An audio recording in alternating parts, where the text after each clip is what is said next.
ഇന്നലെ നടന്ന കൊച്ചി കസ്റ്റംസ് കമ്മീഷണറുടെ വാർത്താ സമ്മേളനത്തിനിടെ വന്ന ഫോൺ കോളിൽ ദുരൂഹത. ഉന്നത ഉദ്യോഗസ്ഥന്റെ ഫോണിന് പിറകെ കമ്മീഷണർ ടിജു തോമസ് വാർത്താ സമ്മേളനം നിർത്തിയിരുന്നു.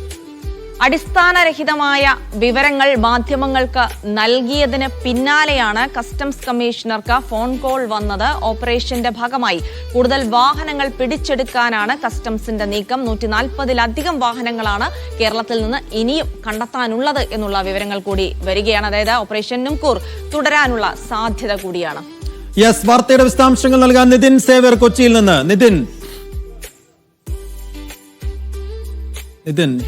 Nitin good morning. Nithin, operation നുംകൂർ എന്ന് നമുക്കത്ര പരിചിതമല്ലാത്ത ഒരു വാക്കിനെ കുറിച്ചാണ് ഇന്നലെ പകലന്തിയോളം മലയാളി ചർച്ച ചെയ്തത്.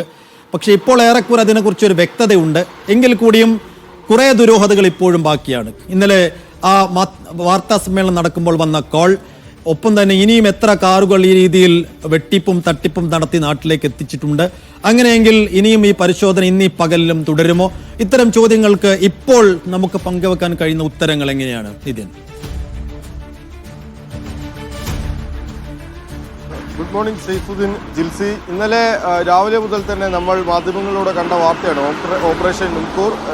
രാജ്യത്തൊട്ടാകെ നടത്തുന്ന ഓപ്പറേഷനാണ് എന്ന് പറയുമ്പോഴും കേരളത്തിൽ മാത്രമാണ് കഴിഞ്ഞ ദിവസം ഇത്തരത്തിൽ വ്യാപക തോതിലൊരു അന്വേഷണം അല്ലെങ്കിൽ ഒരു പരിശോധനകളും റെയ്ഡും ഒക്കെ നടന്നിട്ടുള്ളത്. 36 വാഹനങ്ങളാണ് ഇന്നലെ കേരളത്തിൽ നിന്ന് മാത്രം പിടിച്ചെടുത്തിട്ടുള്ളത്. 150 മുതൽ 200 വാഹനങ്ങൾ വരെ കേരളത്തിലേക്ക് ഇത്തരത്തിൽ കടത്തിയിട്ടുണ്ട് എന്ന് കസ്റ്റംസ് തന്നെ പറയുന്നുണ്ട്. അപ്പോൾ മറ്റു വാഹനങ്ങൾ എവിടെ എന്നതാണ് കസ്റ്റംസ് അന്വേഷിക്കുന്നത്. നിലവിൽ 36 വാഹനങ്ങൾ മാത്രമാണ് കണ്ടെത്താനായിട്ടുള്ളത്. 150-ലധികം വാഹനങ്ങൾ കേരളത്തിലെ നിരത്തുകളിലൂടെ ഓടുന്നുണ്ട്, അല്ലെങ്കിൽ കേരളത്തിലുണ്ട് എന്ന് കസ്റ്റംസ് പറയുന്നുണ്ട്. പക്ഷേ അത് കണ്ടെത്താൻ കൂടുതൽ അന്വേഷണം നടത്തണമെന്ന് തന്നെയാണ് കസ്റ്റംസിന്റെ നിലപാട്. ഒപ്പം തന്നെ കഴിഞ്ഞ ദിവസം പിടിച്ചെടുത്ത 36 വാഹനങ്ങളുടെയും ഉടമസ്ഥർക്ക് നോട്ടീസ് അയക്കും. ഇവർ നേരിട്ട് കസ്റ്റംസ് ഓഫീസിൽ ഹാജരാകേണ്ടി വരും. വാഹനങ്ങളുടെ മുഴുവൻ രേഖകളും, അതായത്